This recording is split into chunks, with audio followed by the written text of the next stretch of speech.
코스닥도 지금 하락으로 전환이 됐습니다. 유가증권 시장은 낙폭이 조금 더 깊어지는 모습을 보여주고 있는데요.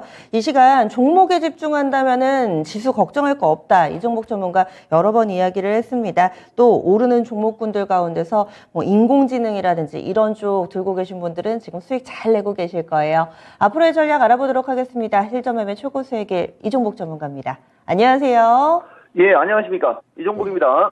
오늘 52주 신고가 종목이 한 10개 정도 되는데 그 가운데서 솔트룩스, 호난테크놀로지 이런 종목군들이 다 인공지능이잖아요. 전문가님이 언제쯤부터 인공지능 얘기를 해주셨을까 해서 좀 찾아봤더니 지난 11월 달에도 실적 안 나와도 인공지능 좋다. 여러 번 좀 강조를 해주셨는데 지금 큰 수익을 내고 있습니다. 종목에 집중을 한다면 시장이 좀 무섭지 않을 텐데 오늘 전반적으로 시장 분위기 먼저 좀 파악을 해주세요. 그렇죠. 예, 주식시장이 지금 해외시장 혼조에 국내장 혼조라는 말이 중요합니다. 약세 및 급락이 아니고 혼조인데 우선 결론부터 말씀드리면 이 국내장 거래소 시장 조정이 여러분들한테 제가 봤을 때는 기회로 활용이 되는 게 맞고 아마도 활용이 될 겁니다. 여러 가지 이유가 있지만 뭐 방송하면서 얘기를 하고 그다음에 미스터 진단도 있으니까 그런 거 잘 참고하시면 되고요. 해외장이 오늘 보면은 다우예요, 여러분. 다우가 지금 쌍봉식이죠. 예, 다우가 쌍봉의 흐름에서 어제 음봉이 쌍봉의 흐름이 나오고 있는 것 때문에 제가 봤을 땐 영향이 있고 또 한 가지가 뭐냐면은 실적이 이제 드디어 미국 기업 나오기 시작합니다. 일각에서는 경기 침체 기사도 같이 내보내는데 경기 침체 기사는 의미 없고 왜냐면 경기 침체 때문에 1년 동안 장 빠졌지 않습니까? 그건 의미가 있는 게 아니고 실적이 의미가 있어요. 다만 보다시피 나스닥 시장의 실적이 이제 좀 있으면 나올 테고 시간이 되면 뒷부분에 얘기해 줄게요. 우선 결론부터 얘기하면은 골드만삭스죠. 골드만삭스 실적 안 좋게 나오면서 은행주가 좀 밀리니까 다우가 어제 퍼센테이지 기준의 1%, 그럼 한 300 정도, 한 330, 40 정도 마이너스가 된 거죠. 요거에 의해서 영향을 좀 받는 거고, 그 다음에 또 한 가지는, 여기 지금 보면 항생이 고점에서 실감실감 지금 흘러내립니다. 요게 이제 우리가 주식 시장의 실전 기법으로 얘기하면은 흑산병 기법이라고 하는 건데, 이 흑산병은 기준 양봉이 받쳐져 있는 상태에서 나오는 흑산병이라 이런 흑산병은 매도의 흑산병이 아니고 매수의 흑산병입니다. 별거 없다는 얘기예요. 대신 지수로 얘기하면 국내장 제가 여러분들한테 315, 320 잡아놓고 보유자 입장에서는 위쪽에서는 한번 차익 실현하는 거. 요 얘기 아마 차익이라는 단어가 이번 주에 몇 번 나갔을 거예요. 차익 실현은 경계 매물이 있고 그 경계 매물이 소화가 되면 다시 올라갑니다.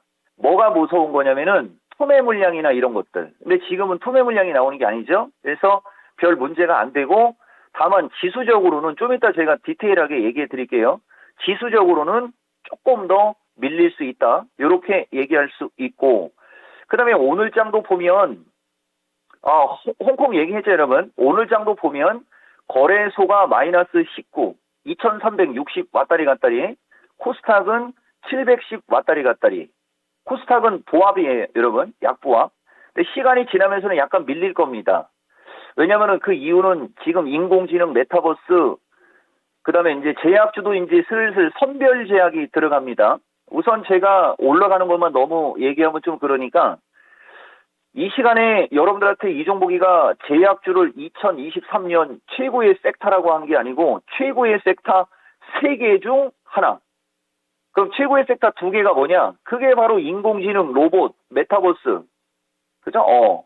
그 다음에 이제 하나가 2차 전지, 기본적인 기존의 2차 전지 말고 이종복은 2차 전지에도 리튬과 펫배터리의 비중이 많은 쪽을 얘기하는 겁니다. 더 이상 디테일하게는 안 되고. 그래서 어쨌든 제약주는 지금 모양을 만들고 있는 과정이다. 뭐 이런 얘기 여러분들한테 해드릴게요. 그래서 어쨌든 인공지능은 구분을 잘해야 되는데 자 어디부터 나갈까요? 이건 너무 급등해서 부담이 간다는 얘기가 지금 벌써 한 4번 이상 나오고 있는 것 같아요. 솔트룩스도 23,200원. 너무 무섭죠? 그래서 이거는 더 이상 얘기하기 좀 곤란하고, 원래는 이 시간에 여러분들한테 가장 강력하게 얘기했던 건 마인즈입니다. 맨날 얘기하죠. 11월 23일, 그 다음에 12월 2일. 이 종목은 요런 정도의 흐름에서는 좋게 얘기하지, 이렇게 날아가고 있을 때는 그 트라우마 때문에 일반인들이 상투에서 쫓아들어가서 물릴 것 같은 트라우마 때문에 얘기를 안 하는데, 나빠서 얘기를 안 하는 게 아니고 사람들이 추격 매수할까봐. 근데 그 쓸데없는 걱정이죠. 요새는 뭐 하얀 와이셔츠니까 이 종목이가. 근데 이거 말고 이제 중요한 게 있죠, 여러분. 넥스트. 이거죠. 여기도 보면 1월 4일 날 여러분들한테 이 주식 얘기한 게 있을 겁니다. 차트를 보면 뭐가 중요한 거냐면 넥스트를 얘기한 거하고 마인즈를 얘기하는 거하고의 모양이 똑같다는 거. 이게 추세 패턴이에요, 여러분. 근데 이 시간에 추세 패턴은 너무 강조를 많이 했으니까 빼고, 그 다음에 이제 디어유. 이게 아버지 디어유 이렇게 얘기하는 주식입니다. 예. 요게 지금 보면 1월 11일 날 요건 이제 특징주로 이야기하면서 매수 추천의 의도가 있는 주식으로 얘기했던 거죠. 여러분들한테는 주로 요런 정도의 주식 다 보면 날바닥에 있습니다. 이 종목이가 여러분들한테 좋게 얘기하는 것은 이렇게 완전 날바닥에 있는 주식을 좋게 얘기하는 거지, 꼭대기에 있는 주식을 좋게 얘기하는 게 아니라는 거, 이게 중요한 겁니다. 왜냐면은 이게 다우 시장, 독일 시장, 뭐 이런 시장과도 연관이 있어요, 여러분. 그래서 인공지능, 그 다음에 메타버스 등인데, 이게 날짜가 기억이 잘 안 나는데 이번 주일 거예요, 여러분. 지난주 금요일인가 목요일일 수도 있고. 제가 여러분들한테 막 얘기하면서 나무 얘기하고 결국 인공지능 기반형 막 이런 것들이 결국은 클라우드다라고 하면서 제가 여러분들한테 큰 줄기를 얘기한 게 있을 겁니다. 지금 시장에서 움직이는 종목들의 핵심 특징이 그거예요, 여러분. 그리고 빅테크에서도 이 종목은 여러분들한테 테슬라하고 애플 쪽은 안 좋게 얘기하고 나쁘게 얘기하지만 유독 좋게 얘기하는 쪽이 있는데, 그게 마이크로소프트입니다. 그러니까 최근에 움직임이 좋은 종목들, 이게 다 그런 과에서 파생이 된 거고 기대감에 의해서 움직이는 거죠. 그래서 약세장, 급락장에서는 실적이 없는 주식을 부각시키면 잘해봤자 본전. 왜냐하면 몰려버리면 실적도 없는 주식 얘기하네 어쩌네 이런 소리가 나오거든요. 그래서 여러분들한테 더 강력하게 얘기를 못한 게 아쉬울 뿐이다. 실적이 없어도 기대감에 의해서 움직이는 게 1월 달입니다. 내년도도 아마 이와 같은 현상이 또 똑같이 벌어지겠죠. 그래서 단기 추격 매수는 부담 가는데 조정 시는 적극 매수. 그죠? 예. 그러면 어디까지 밀렸을 때가 조정인지 이제 이런 게 궁금하거든요. 미처 진단을 하다 보면 이건 진행제나 뭐 유창호 MC가 항상 하는 얘기가 그 얘기인데, 그게 바로 기술적으로 이제 약간의 어떤 그 실력이 필요한 거예요. 그래서 약간의 공부가 필요하다. 그래서 지금 장은 다우 약세에 의해 우리나라는 다우 시장의 영향을 받는 종목군이 좀 많이 있죠. 대표적으로 우리나라도 은행주나 이런 것들은 그런 거고, 그죠? 조선주나 이런 것도, 철강주나 이런 것도 그런 거 아니겠어요? 그거에 의해서 지수는 자연스러운 조정이 나오고 있고, 그 틈을 타 지금 시장의 중심주의 역할을 하는 인공지능 기반형의 종목들이 초강세를 주고, 이제 선별적으로 나도 이제 올라가고 싶어 하는 종목군이 나오는데, 그것이 제약주가 오늘은 조금 반응이 나오고 있다. 뭐 요렇게 정리할 수 있습니다. 네, 지금 시세를 강력하게 내고 있는 쪽 메타버스 인공지능, 그리고 아직 시작 안 했지만 여전히 올 한 해 주목해야 될 제약 바이오까지 좀 힌트를 주셨는데, 그러면 투자 전략 강조하고 싶으실 만한 부분 어떤 걸까요? 이제 드디어 나옵니다, 여러분. 예. 312 안착 사실 중요라고 하고 싶은데 체크가 맞을 것 같아요. 왜냐면은 오늘 생산자 물가 지표가 아마 오늘 나올 거거든요. 그 생산자 물가 지표는 반등의 어떤 느낌이 있는 지표입니다. 다만 이제 다우가 고점에서 기술적으로 쌍봉의 흐름이니까 그거 하나 정도 좀 여러분들이 체크하셔야 될 것 같아요. 그래서 원래는 312 안착 중요. 왜냐면은 312를 깨고 내려갈 때는 아까도 얘기 드렸듯이 이 장은 기본적으로 308선.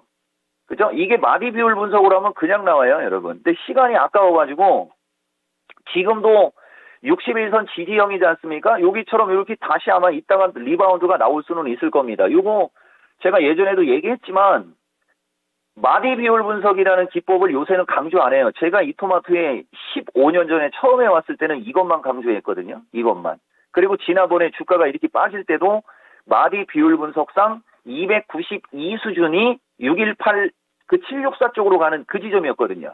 그래서 제가 여러분들한테 12월 말 타이밍에 조정을 받을 때도 뭐 옵션의 가격 구조는 297, 그 다음에 295는 박스권 고점, 이런 얘기 하면서 292 수준 정도를 얘기한 거하고 비슷한 그런 기법입니다. 단기적으로 60분 차트를 보면 3, 4형이지만 이것을 길게 보면 이게 처음으로 저점을 깨지 않고 도는 거예요. 그래서 핵심 요점은 여러분들한테 이 종목에는 박스권 전략을 준 거고, 미스터 진단 녹화 방송 있습니다. 그리고 315에서부터 1차 저항으로 들어가서 315에서 320 사이가 갖고 있는 사람들이 챙기는 영역, 이런 얘기를 좀 해줬던 겁니다. 근데 장이 돌아있으니까 지금 시장의 중심주는 기가 막히게 움직임이 나온다라고 보는 거하고 똑같은 거죠. 그래서 마디 비율 분석상은 310에서 조금 더 밀리면 306.38로 나오지 않습니까? 이거 다 이거만 보고 하면 딱 그렇게 안 움직이겠죠? 그래서 약간의 오차는 있어요. 그래서 어쨌든 312짜리 여러분들한테 좀 얘기해 드린 거고, 시장 파악의 중요성 한 말씀 드립니다. 제가 예전에는 데이터 많이 보여드렸어요, 여러분들한테. 근데 지금 한 손으로 하기 때문에 데이터까지 다 얘기하긴 좀 그렇고, 아까 얘기한 거하고 똑같은 거예요, 여러분. 지금 DOU가 화면에 있으면 안 되고 삼성전자로 바꾸겠습니다. 보다시피 종합이 급락했을 때 1월 3일, 4일 날 보면 장중에는 285를 찍었지만 종가상으로는 290.95인가? 290을 안 깼습니다. 되게 중요합니다, 여러분. 1월 4일 날 장중 저점 찍고 종가상 290으로 땡기는 그 캔들의 흐름이 역으로 나오는 캔들만 조심하면 되는데, 그 시점부터 3, 4거래일 동안은 시가총액 상위 종목부터 애지간한 주식들이 다 올라갔어요. 맞죠?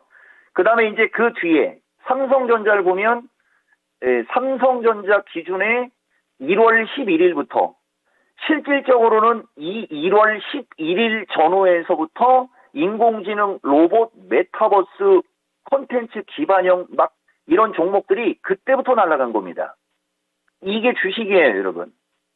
처음에는 모든 주식이 올라갔지만 지금 시장 파악의 중요성을 여러분들한테 연초에 첫머리로 얘기하는 겁니다. 이 얘기가 변곡점마다 나오거든요, 여러분. 녹화방송 보다 보면.